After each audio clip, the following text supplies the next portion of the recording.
You're going to record the kitchen? Grand rising, everyone. It is Wednesday. Welcome to Grand Rising Elizabeth Wealth Building Wednesday show. Woo! How y'all doing? How y'all doing today? Good, great, great. Awesome, Awesome. awesome. I am so excited about our guest today. I am just so excited. Woo! So it is that time. Grab your water, grab your coffee, and join us for another powerful episode of Grand Rising Elizabeth Wealth Building Wednesday. Wealth Building Wednesday with your host, Madam Finance. Okay. We are still celebrating fathers this month. And so we have a powerful guest who embodies strength, wisdom, and wealth building excellence. Our guest today is going to be Mr. Robert Dot Reid in the house. Okay. So those who know that I love to start our show with a millionaire and billionaire success story. Okay, so our success story today is going to oh wait a minute, I want to put okay, there we go. Our success story today is going to be Larry Page. Larry Page is the visionary behind Google. Lawrence Edward Page was born on March the 26th, 1973, in Lansing, Michigan. His parents, Carl Page and Gloria Page, were both computer science professionals, which exposed him to technology and innovation from an early age. Growing up in an intellectually stimulating environment, Larry developed a deep curiosity about computers and their potential to organize information efficiently. From a young age, Page was a voracious reader and an experimenter. His home was filled with computers and technology, leading him to develop an early interest in inventing and problem solving. By the time he was in elementary school, he had already built his first working computer and was fascinated on how things worked. Page pursued a bachelor's degree in computer engineering from the University of Michigan and later enrolled in Stanford University for his PhD in computer science. It was at Stanford where he met Sergey Brin, a fellow PhD student. The two initially disagreed on so many topics, but eventually discovered their shared interest in organizing the vast amounts of information on the internet. In 1996, Page and Brin developed a project called Backrub, an innovative search engine that ranked web pages based on their link popularity. This idea laid the groundwork for what would later become Google. Launching a startup from scratch was not an easy task. Larry Page and Sergey Brin started Google in 1998 from a garage in California with only a few $1,000s in funding. They struggled to secure initial investments and even tried selling their search engine idea for $1 million, but no company was interested. Determined to revolutionize internet searches, they persisted.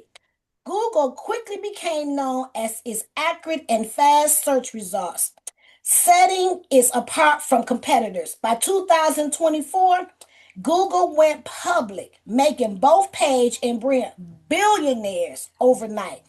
Larry Page served as Google's CEO from 1998 to 2001, and then again from 2011 to 2015, leading the company through major innovations, including Google Ads, YouTube acquisition, Android, and AI driven products. As 2025, Larry Page has an estimated net worth of over $120 billion, making him Wow. one of the richest people in the world. His wealth comes primarily from Google. For those who don't know, Google is now known as Alphabet. where he remains a significant shareholder. Despite his immense wealth, Page is known for being a private philanthropist. He co founded Google.org, the company charitable arm, which focuses on global health, renewable energy, and digital education. His philanthropy includes investing in clean energy and sustainable technology through innovation initiatives like Google's renewable energy projects, supporting medical research, particularly in longevity and diseases, through his involvement in Caligo, a company focused on extending human lifespan. Funding innovative technologies, including AI driven healthcare solutions and autonomous vehicles through Waymo. So one of the things that I love reading millionaire and billionaire success stories because success leaves clues, right? And so one of the things, the lessons and legacies that I learned from this was that we need to embrace curiosity and continuous learning, be persistent, and don't take no for an answer, innovate to solve real world problems, think big and take calculated risk, use wealth to make a difference in the world. Mm-hmm. Now, one of the things that his life to me proves, vision, having vision, determination, and willingness to push boundaries can lead to massive success. And it's also stimulates that it shows that you only need one idea. One idea can change the world. Just Yes. having one idea can change Mm-hmm. the world. Right. And the thing that was so profound to me, you have to start where you are. Start now. Like, don't wait on perfect conditions. There's even a scripture that say, "He who waits on perfect conditions never get anything done." There are so many stories I just want to just touch on a little bit that started their business in a garage. They I didn't have know. a fancy office. They didn't have, like Right. Jeff Bezos, Amazon. He started in his garage in Washington. Now, Amazon is $1 trillion tech company, and Bezos remains one of the world's wealthiest people. Bill Gates and Paul Allen from Microsoft, they started in In a uh, garage in Albuquerque. Now, Microsoft is one of the largest tech companies globally, now valued near $2 trillion. You got Steve Jobs and Steve Wozniak of Apple. They started in their garage in California. Now, Apple is the world's most valuable company, exceeding $2 trillion. wow. We just talked about Larry Page and bringing Google. Google is $1 trillion tech leader. We got Michael Dell of Dell Computers. Now, he didn't actually start from his garage, but he started from his dorm room. His Mm. dorm room. Right. Walt Disney, okay? They started in his uncle's garage. Now, Walt Disney Company is a global Their mouth. entertainment powerhouse. I talked about David Green before of Hobby Lobby. Hobby Lobby started in their garage building picture frames. Okay? Mm. Now, Hobby Lobby is a leading U.S. arts and craft chains.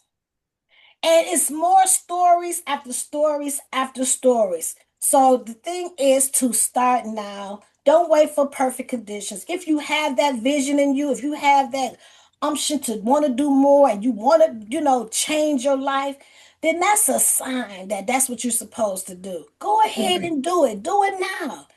You go as far as you can see. And when you get there, you're going to see some more.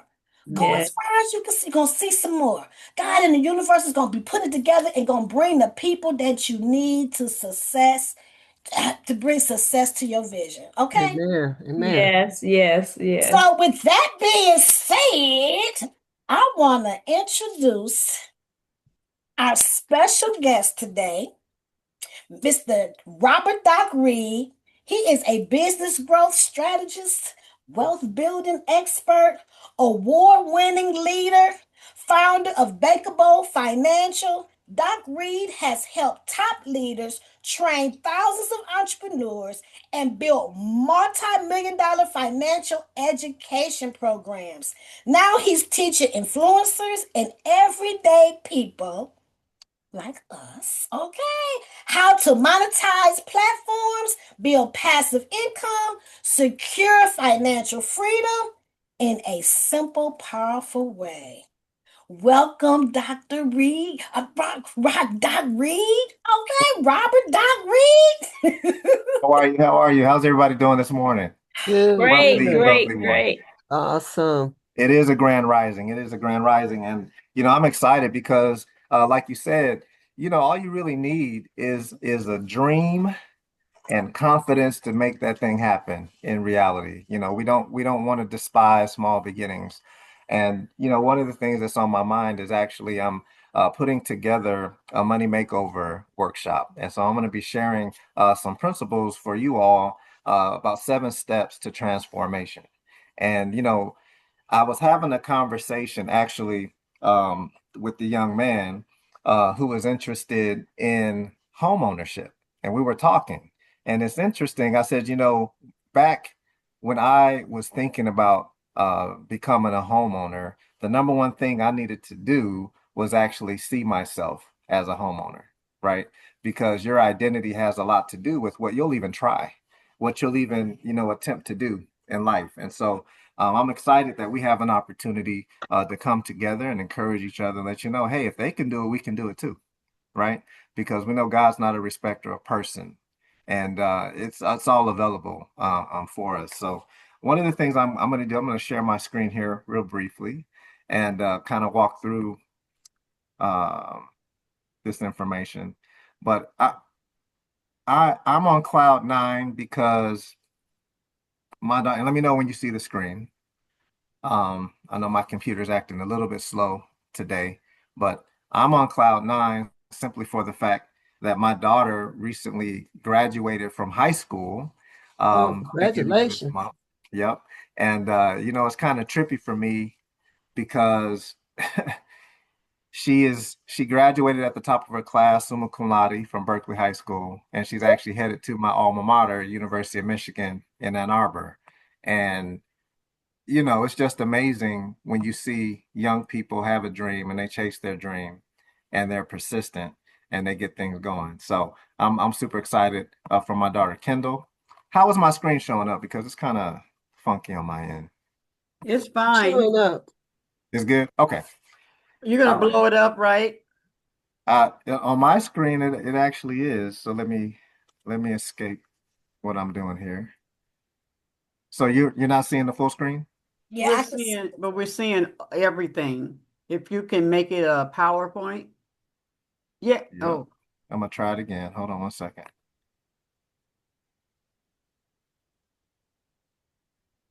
I think I know what I need to do. It was Yeah, showing all your icons my icons. and the ribbon and the side, everything. I think it was just slow to move over, but I'll do it again. oh. When you keep a lot of windows open, that's what happens. Yeah. Yeah.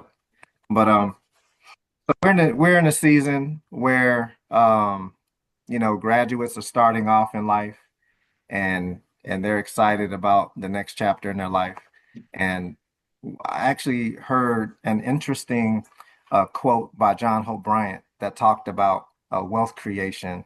And in our community in particular, he said, when it comes to success and wealth in life, he's noticed that in the Black community, what we do is we have very high confidence and low self-esteem. Whereas when we look at, the white community, they have very high self-esteem, but very low confidence. And I thought that was interesting because sometimes we do things just not thinking about our self-image. Is it showing full screen yet? No. Just hit slide. There There it you is. go. There it There you is. go. Okay. All right. And so I was thinking about that. And what that means is that we have the confidence because you know what? There's nothing that we can't do, right? We created all the science and the beautiful things that make our life go round. We know that we're geniuses, but sometimes we lack that self-esteem to know, hey, whatever we put our hands to is really going to prosper, especially when we have the proper identity. So that leads me into really what the 7 steps of transformation are about. And that 7 steps of transformation really hinges on the fact that it's really each individual step stands on their own, but when you get them all together, you basically unlock the combination that's going to get everything working in your favor, if that makes sense. So Yes. I want to make sure that we cover that. And I brought that quote up by John Hope Bryant because it starts with identity, right? Where you get your identity matters. It's very, very important because we have faith. We're people of faith, and we say we believe, right? The word says that we're supposed to walk by faith and not by sight, right? But the interesting thing is we fake ourselves out because of the things that we see around us, the circumstance that we see around us, and we'll start to doubt. That's that self-esteem when it's a little low, right? We're like, well, nobody else has done that. You talked about individuals starting out in the garage and knowing that this is a great idea that one day is going to dominate the world. And because that self-esteem, they're just like, let's just work on it because it's going to work, right? It's so fragile when you have an idea, but if you knew that anything you put your hand to, you could not fail, what would you attempt, right? Everything. What would you attempt? Because in life, what I've learned is you either are going to win or you're going to learn. You don't lose unless you absolutely give up. And when you have that type of identity, you're able to continue to attempt things knowing that it's a learning process and you're going to be bad before you're good, right? But if you continue to stay at it and use something that may not work out as a feedback loop to improve what you're doing, that's going to continue to move closer to the vision that you have in your mind. And so being firmly rooted with your identity is absolutely essential. And so we all know that our source is the Most High. That's our source, right? And how many of y'all know that God doesn't make junk? He doesn't make junk, Amen. right? So if he doesn't make junk and you beat the odds by being here because literally you beat billions of sperm to be here, to be birthed, like the odds were against you, you're here. All you got to do is choose to be great. It's kind of like when you start the school year off. I told my daughter, I said, you know what? You already have an A. All you have to do is keep it. You got to do the Right, work. You right, got to right. show up, right? That's all you have to do. Show up. You have everything you need. You don't need validation from anybody else. Just go through the process, right? And so we're excited. And that just continues to come up to me because she actually got a full ride to college. And Oh, Awesome. and the reason she did that was because I learned some of the things I didn't have when I showed up to college, right? And I was able to pass that on to her, and her mother is phenomenal identifying different programs. There's a program called Wolverine Pathways that she participated in starting in like the 7th grade. And so for 5 years, every Saturday, she would show up to get tutoring and information so that she could build that identity of college is just the logical next step. She didn't question it, right? It wasn't, am I going to go to college? It's how I'm going to go to college, right? And so that Mhm. identity really transformed and helped her go through her process. So that's very, very important. The second thing is family, because our family really is the environment that we're around, and associations matter, right? Um, it was said to me like this: associations actually work harder on you than you work on associations. And what's important for us when it comes to family is to really understand that we love our family and we also need to learn to have boundaries with our family, right? Because they will do things in an attempt to help us, but it may come across as dream stealing or discouraging. Do you guys understand what I'm talking about? Yes, Mm-hmm. yes. Hmm. Sometimes we're too familiar. And so you get a big idea. The Bible said a prophet is without honor in his own home. So sometimes we just have to keep things in perspective. So I like the definition of family because we're always going to have our family. We love our family. Many of the things that we do in life is for our family, but we also have to learn that if we have a big dream or something that we're looking to accomplish, it's something that we were given. It's not something that they see necessarily, right? They Right. remember when you used to wet the bed and pick your nose and you didn't know how to dress well, right? They don't see the development over the years. They still look at you as, that undeveloped person. But regardless of that, understand that family means forget about me, I love you. Forget about me, I love you. And one of the best things that we can do is make sure that we're serving others and not focused on ourselves so that that environment is what we need it to be, right? We want to treat people the way, well, when we look at our family and look at other individuals, we don't want to treat them or interact with them how we see them. We want to interact with them of how they could be, and throw and seed and sow positive seeds of what potential they have, because you're in control of that. We're not in control of what happens to us, but we are in control of how we respond to what happens to us. So that's a very, very important aspect, is family. And I can tell you guys, I just took a road trip, 14 hours from Detroit down to Oklahoma City, and I brought my dad with me. And we've had some very interesting conversations. But one of the things that I understand is that everybody's entitled to their perspectives, and we gonna love them regardless. But make sure that you are firm about your personal boundaries. You got to let people know when they overstep and when they say something that may not be as encouraging. You got to make sure that you speak up for yourself, even with family. That's something that's very, very critical as you are transforming yourself. All right. And then obviously, when we're talking about a money makeover, we're talking about finances, right? And we have a lot of different thoughts and ideas when it comes to finances. But one of the things I can tell you is that most people really do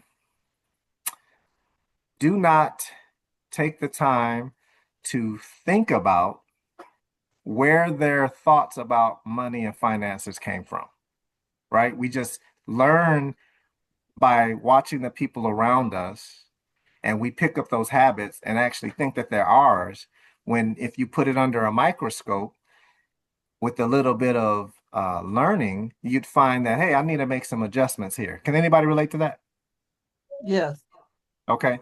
And so I know that when it comes to finances, I'm going to basically give 5 incredible steps that really help an individual with this particular area of life. And so understand that you're in control of your own money economy. And this is a model that is a wealth creation model.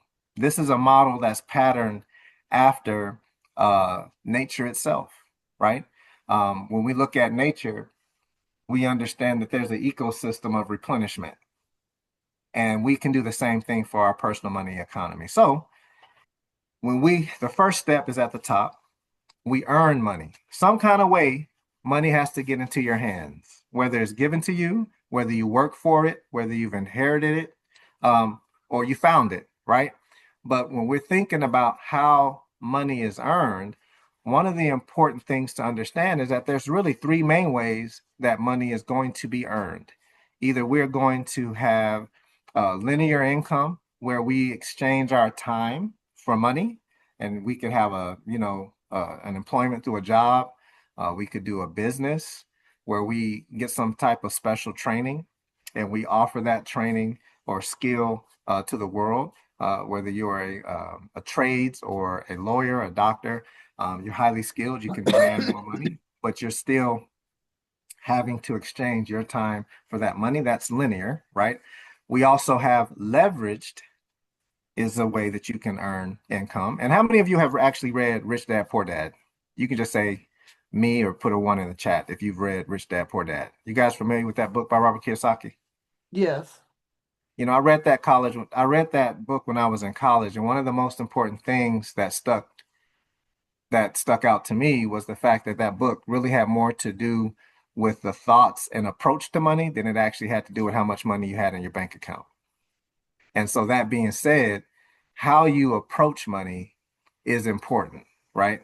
And so understanding leveraged income, I'm going to give an example of this. If you were in a room, in a classroom, and the teacher came to you and said, "Hey, you know, at the end of class, if you would be responsible for getting all the chairs and stacking them up against the wall, here's an illustration of how a wealthy person would approach that and how somebody who is not wealthy would approach that." A person who's not wealthy would be like, "Okay, I'm going to get each chair and I'm going to stack them up one by one or two by two until I have them all against the wall, right?" Hmm. But a wealthy person is going to Yes. say, "Hey guys, if everybody grabs their chair at the end of class and takes it to the back of the room and stacks it neatly upon one another, we'll get this thing done quickly and everybody can get a sucker on me." They're going to involve others to get the job done, right? They just think about completing a task a different way. Does that make sense? Yes. That's leverage. And I was recently at the Science Center and they have this big lever with the fulcrum. And basically the longer you step away from a 1,000 ton weight, the easier it is to lift the weight. And when we think about money, we always want to think about leverage and how we can get leverage into our personal economy. And then the third way is actually a reoccurring or residual income. And you guys, I just saw an article that said Michael Jackson, you know, he's been dead for over 10 years, but he was the highest paid entertainer in the world for 2024. Hmm. That's because of that third reoccurring or residual income. So those are three ways. And one of the things you have to ask yourself is, how do I want to earn money? How do I want money to come into my personal economy? Then the second step is saved. Notice when we talk about personal finances or things like that, people immediately jump down to the fourth, which is how are you spending the money? Do you have a budget, right? But that's actually not the second step. The second step is, what's your plan for making sure that when you earn it, you can keep it? And to do that, you actually have to transform money into capital. And the discipline that we want to have there is making sure that when it comes into our hands, immediately it's saved in some type of strategic plan, right? And it can look a lot of different ways. The third thing we want to do is we want to put that money to work for us, right? When you put that money to work for you, and there's a lot of different ways you can do it, investing in the stock market, lending it to somebody else just to make sure that you can earn some interest, right? You can rent out your money. It's America. Jim Rohn said, it's in America, it's easy. When you will go to ride a bike as a child, or your child goes to ride a bike and they have friends, it's as easy as buying two bikes, one to ride and one to rent, right? It's just looking at things a little bit different, one to lend. So those three steps will absolutely transform a lot of things. And then what are your disciplines around how you spend your money? Do you use a zero-based budget? Do you know where every penny goes? Or do you just kind of have an idea, right? That's a very, very important discipline to have. And because you have followed the steps, number one and two, if you've saved it and then lent it, you can expect it to be returned. That's the replenishment. And so you see the cycle is a self-completing cycle that replenishes and grows and grows and grows. Does that make sense? Yes. Awesome, awesome. So what I'm really focused on here is mainly financial fitness. And so what is fitness, right? Fitness is the skills, knowledge, and tools to enable you to make sound financial decisions. Because when you have confidence and clarity in your personal economy, whatever you're doing, meeting a current need and future targets will begin to get easier and easier the more you practice and have better fitness, right? Just like walking up the stairs. If you got to walk up 6 flights of stairs, most of us would be winded. Is that right? But if we practiced it over and over and over again, it'll become easier and easier and easier. And that's the same thing that happens when we're looking at our personal economy. So I'll be talking more about these concepts with the Money Makeover Challenge. And basically, it's a 5-day challenge that gives us an opportunity to really dive deep, to look at our personal situation, to make sure that not only are we being introduced to concepts and strategies that would help us to reach closer or improve our wealth, but we're also going to be resetting our personal economy. So the goal is in 5 days, we're going to eliminate cycles of frustration. We're going to identify where in your personal money economy the gears aren't turning as well as they can be. And then we're going to start living a better version of your life. And more importantly, we're going to maintain financial fitness. And so I'm definitely excited to have that opportunity, making that available. And what I'm going to do is just open it up for questions and comments, because this workshop is being offered at $97, but because it's Juneteenth, we're going to have a special of $49. So if that's something that individuals are interested in, I'd love to get them in the room so that we can build this community of individuals and work on our financial fitness. All right. So let's open it up right now and see what. Let me see. I have some comments in the chat. Let me see. Okay. So let me go ahead and see what kind of questions or comments you all have. What's your favorite step?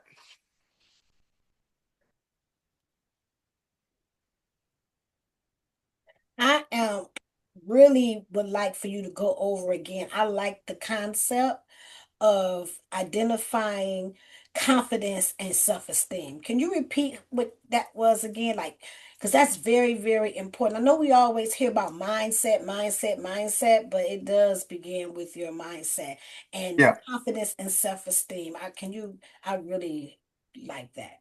absolutely. So, well, here I'll tell you. You guys know that the Detroit Pistons, right? In Detroit is a city like no other, right?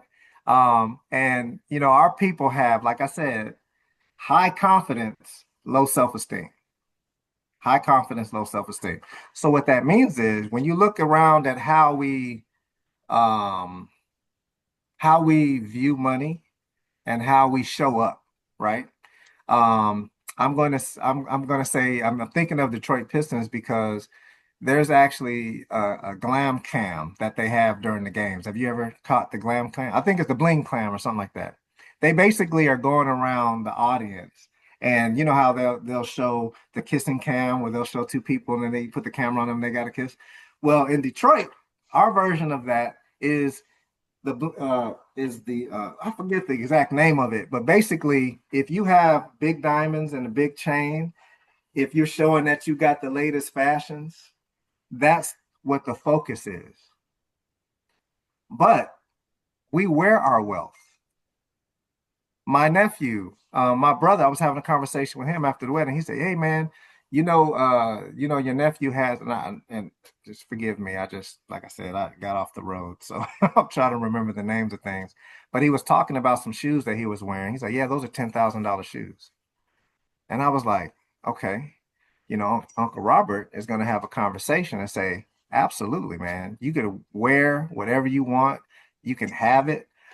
There's an order to have it so that you're keeping your money and not enriching other people, right? So one of the things that I was thinking of is if you have $10,000 pair of shoes, Jay-Z said, if you can't buy it twice, you can't afford it. That's the self-esteem.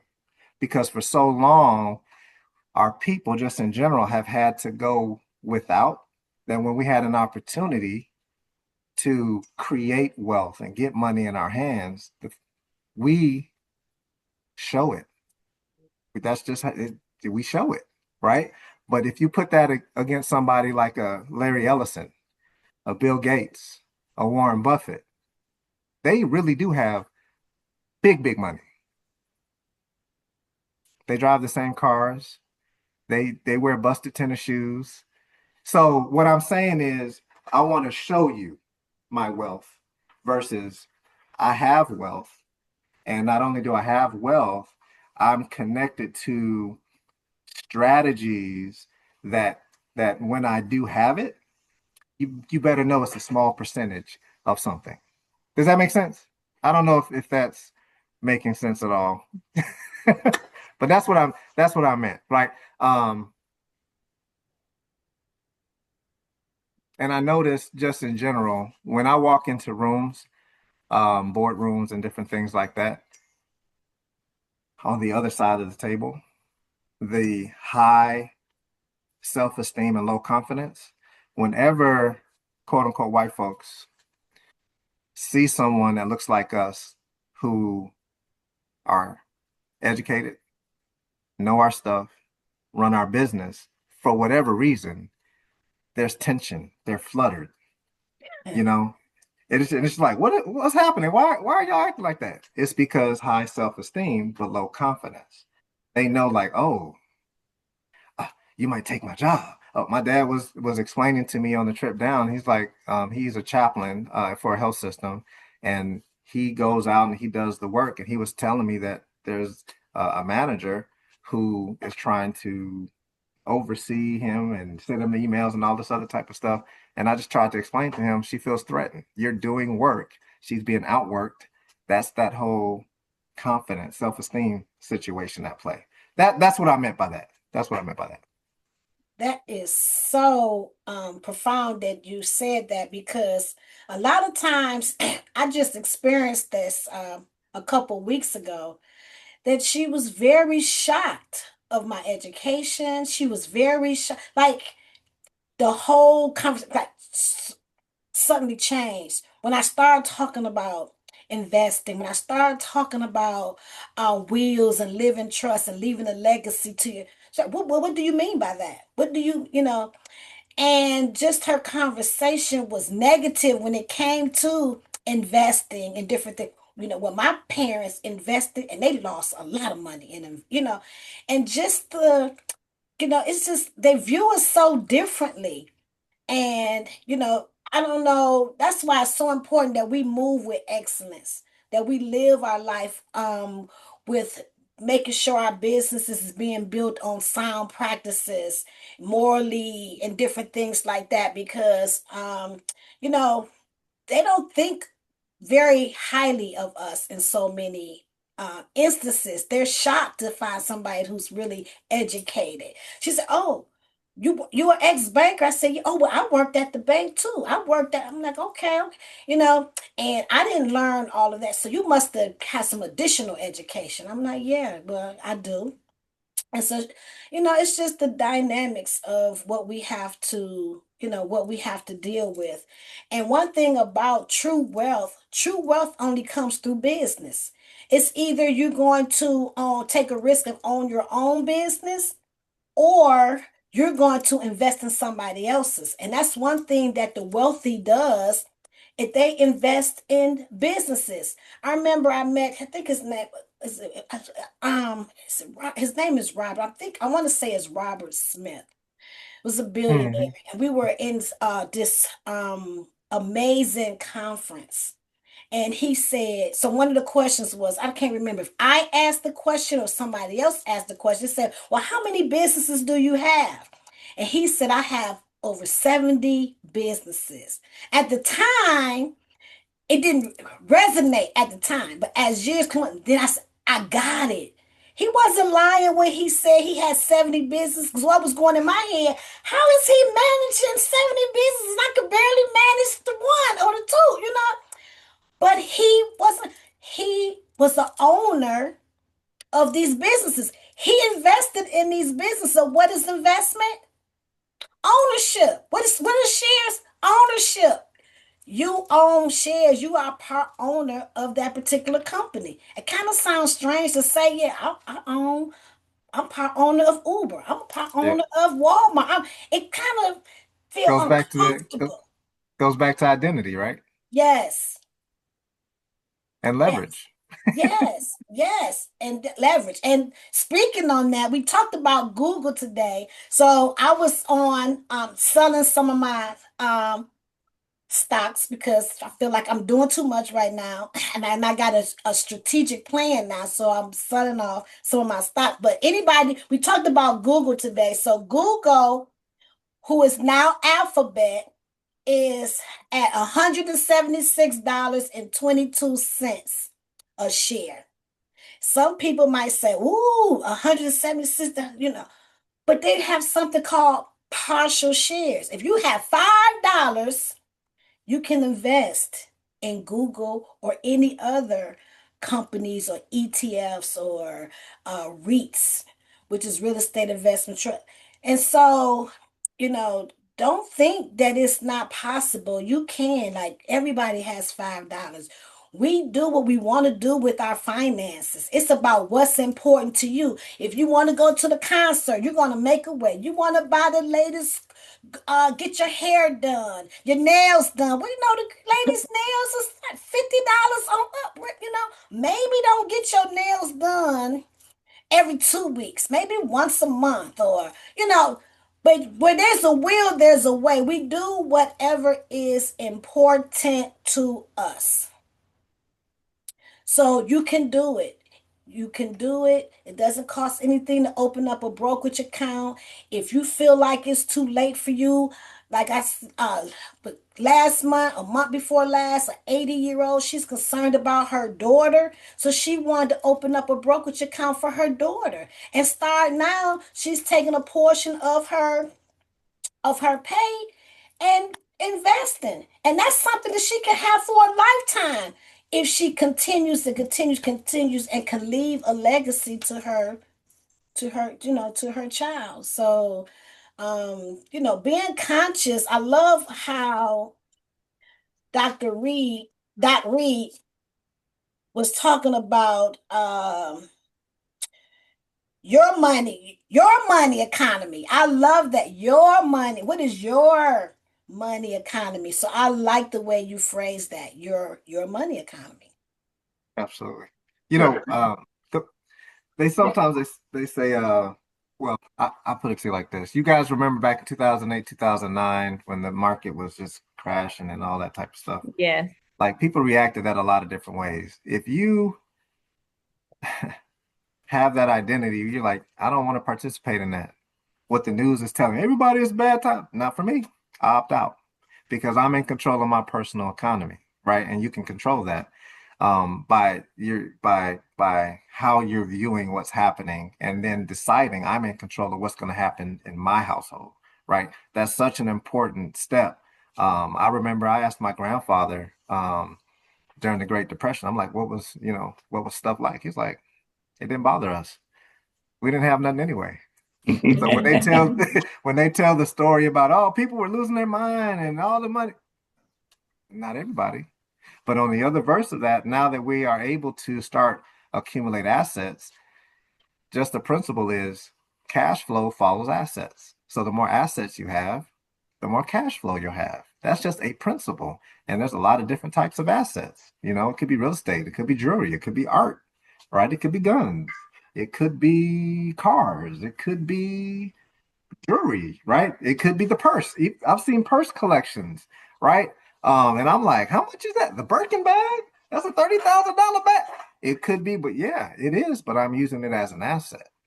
I'm not buying it to wear it as fashion. I'm actually buying it because it's valuable and it appraises it. It gets more valuable over time. So if we're just thinking cash flow follows assets, let's accumulate assets.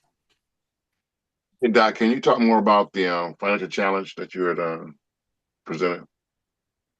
Oh, the Money Makeover Challenge? Yes. Yeah, so the Money Makeover Challenge is an opportunity for us to come together and go through some concepts. Really, that where it's birthed from is when I when I showed up to college, my very first experience as a broke college student. I really had nothing but the clothes on my back. And through making poor financial choices, getting credit cards, not understanding how it worked, and maxing it out to help a family member, and what that happened to me when I graduated, how I corrected and got my credit back on course, how I was able to, view accumulating assets, operating on a plan, and create wealth, right? that's what we're going to be going through because there's just building blocks and everybody is different, but this is an opportunity to really come together around some concepts you may be familiar with, or you may be introduced to some things that you can do a lot better at a higher level. But that Money Makeover Challenge is really just designed to take somebody who says, you know what, I'm ready to hit the reset button. Boop. You know, things could be better, and I want to hit the reset button. And so this 5-day Money Makeover Challenge is designed to do just that because everybody's at different levels. So Yeah, very, When very. and where, when does this start? And is it on Zoom? yes, it's Zoom. It's Zoom, and I'm looking at the 1st of July to launch this. And it's just going to be an hour, an hour a day. Depending on the registrations, I'm doing a wait list now. I might cut it down to if it's going to fit a little bit better. So we're still in the formulation stages as to how that works, but it's designed to be 1 day, 1 hour a day for 5 days. Very good. In the evening or early or Definitely in the evening. Most okay. people are available. I just want to commend you. That's you know, awesome. Sharing the information. Oh, Somebody wants you to put your contact information in sure. to share that. And what you're doing is so important that we need to set that, reset button and to change the way we look at things. And like what you had said, like people react differently with the stock market when you was talking about how the stock market like went way down. Some people panic, people start selling their shares and different things like that. And I remember, I think it's Warren Buffett, he said rule number one, the goal is to don't lose any money. And rule number two is to remember rule number one is not to lose, not to lose money. And Yeah. so a lot of times, the mindset, some people, look at it as the stock market going on sale like a Gucci purse. Like you wouldn't buy that Gucci purse at 300. Like I'm gonna wait till it go down. I'm gonna wait till it go down. And then when that purse finally reaches maybe $100, you said, now I'm gonna buy it. Same thing with the stock market. Look at it as an opportunity because whenever there's a downturn, there's always an upturn for somebody else. So when the stock market or the housing goes down, it's an opportunity for investors to buy in now. So it's always an opportunity, for you. And Google also now um, offers dividends. Actually, they just paid their dividend on 2 days ago, June the 16th. So, just to know that, yeah, you're not out of the game. You have $5, you can start investing. Opening up a brokerage account doesn't cost any money. You got partial shares, so you don't have to have $176.22 to purchase. You can purchase at $5. So I just want to, keep that in your mind that it's not too late. As long as you living and you breathing, you can change your financial situation. Can I say something about the investing? Yes, You said absolutely. Warren Buffett. I think this was interesting when I found out. The majority of his wealth actually came after he was about like 64 or 65 years old. But this man has been investing since he was like 16 years old. Mm. And his secret sauce, why he doesn't lose, when he buys to hold. He never sells. Mm, So he's not day trading. He's not trying to time the market. He's like, mm, I understand the business, the leadership. I understand the value in the marketplace and what's happening. So Coca-Cola, for example, pays the CEO, and I'm not exact on the numbers, but when I heard this, it kind of blew me away.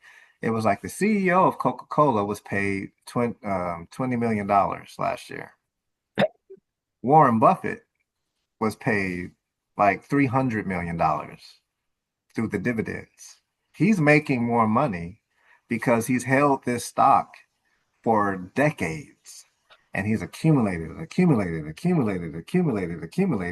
And what he's done when we talked about when you have money, you got to transform it into capital. He's taken that money, purchased the stock, and that stock is now capital that is earning, and he just makes sure that that block of stocks is so big that quarterly when they pay that dividend, it's just a massive amount of money. But he's never spending his money. He's never spending his money. Right. So I just thought that was interesting. That is so powerful, because that is how true wealth is made, is by holding, like you said, not day trading, not you hold it. Because one thing about the stock market in 10 years, 20, it always come back. Like it always come back. And so you just want to continue just to have a system. I'm gonna do X amount of money every month, every quarterly. Just be consistent and don't touch it. That's the key. That is definitely truly the key. I can't think of the way. It's on the tip of my tongue what I want to use, the word that I want to share with y'all, but it'll come to me. Keisha. Yes. Okay, so y'all, some of y'all know I went on a business trip to Atlanta for a real estate conference, and on the corner was Charles Schwab. So I just went in there to see what can I find out, because we don't have any branches here. If we do, I don't know where it is, but it was right on the corner of my hotel from the Grand Hyatt down in Atlanta.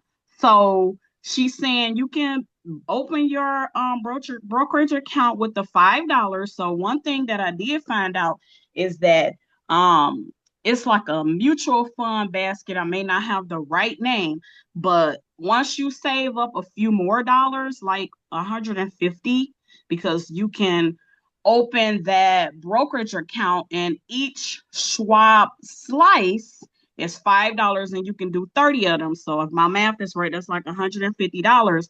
But the one good thing about that is you can go in there and you can pick from the S&P 500, you can pick 30 companies. But then also the other good thing about it is you can find out, okay, well, how much is each share? Like she mentioned Google, 100 and however much dollars. So you can see, okay, I need to save, or I need to put X amount of dollars to buy a whole share. So that's just a little food for thought. Congratulations on opening that account. That's awesome. That first step, like that's huge. You know what I mean? It is. That is, Thank you. yeah, that you even went in there. Like you Thank had the you. nerve to go in there. You know, Well, I was walking this girl. She wanted me to be her roommate. It didn't end up working out, but I just was walking her, and I was, looking around, and I said, "Oh my God, it's Charles Schwab!" And I just like started to go crazy like a fan, like taking pictures, all that. I'll post it in the group one day, but yeah, I was pretty happy, and I'm glad I went in, because I never knew that was even an option. So sometimes when we know better, we do better. So that's why we're gonna probably need to be up in that money makeover challenge, so we can make some corrections. Because I'm pretty sure mostly all of us can make some type of corrections, and or if not, just give a little bit more understanding, and maybe we can help the next person out. Mm. That's well said. Be open-minded about it, because you don't know what you can do until you try. And like I'm savvy, so why not do it now? What I got to lose, Yeah. And like you said, it's a nominal fee. You invested in your future, but you invested in a different way how to look at your relationship with money. Mm. Yeah. I just came up with the phrase. Dollar cost averaging is what I was looking for. Dollar cost averaging. So as long as you are being consistent throughout the years, and you are getting them and holding them, you're gonna win. Like you're gonna win, because it's dollar cost average. So some you're gonna buy purchasing the stocks at the low, some of them at the high, the low, but you're being consistent across the board. And so, hold on to the wealth. That's something that you can leave a legacy, to your children's children. We talked about um the Rockefeller family versus the Vanderbilts, and how today the Rockefeller family is still taking care of 200 people in their family. Still today, 200 people in their family today. And they did it all through life insurance. Life insurance. They had a plan. And so, yeah, we're gonna get deep into that. And, Robert, we just so thankful and grateful and for you sharing your information. Dr. Hoover, like you all are some powerful men. Calvin, probably need to have the Lizard Bros or something. It's our time too. Queen, Queen was talking about that. We might need that. Queen was talking about the Lizard Bros. We might have to have the Lizard Bros come and share this powerful information because, you all are dynamic. And one of the things that I noticed, if y'all haven't noticed, when I was going through all those individuals that had their businesses in a garage, they were all men.